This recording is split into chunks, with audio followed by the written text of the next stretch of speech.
我们也聊一聊哈，就是说为什么有些时候我们在野钓的时候，比如就说一场雨下来啊，可能下过雨以后呢，我们会感觉到突然间啊，这个鱼就不动，就没有飘向了。本来吃得好好的，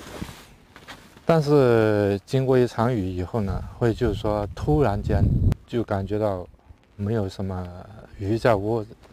特别是有些时候我们在钓浅水，或者就是我们在江里面钓的时候，就特别有这种现象。那这也是为什么呢？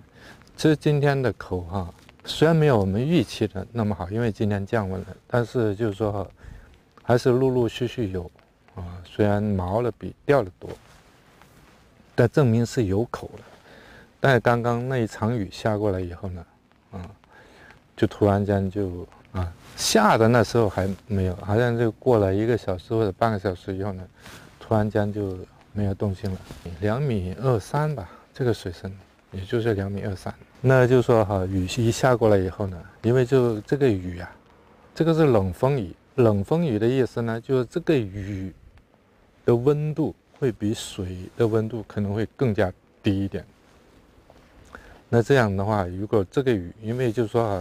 水是这样的上面如果冷的话它会往下面去。冷的水越冷呢，它那个就是说那个密度应该是会越大的，那就它会往下面去的话，如果这个冷水到了水底就跟这个鱼有接触以后呢这个鱼因为不是恒温的动物，它也有一段时间，它是需要时间去适应这个水温的变化的。那这时候可能它就不想吃，或者甚至就静止在那里不动了，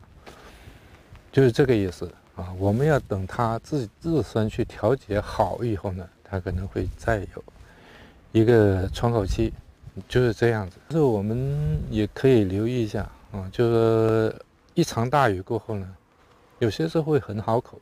但是只持续了一段时间以后呢，它突然间又没有口了。也就是这个原因，它就是说，无论我们这个雨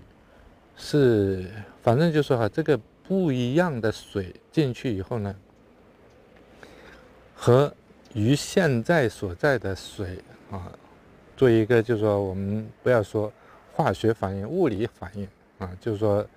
它的温度、水温一下子改变以后呢，这个鱼肯定需要时间去适应的。那这个时期呢，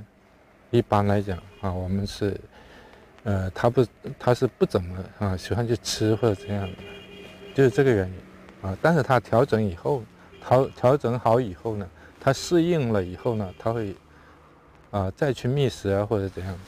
就是这样子。好了，收了。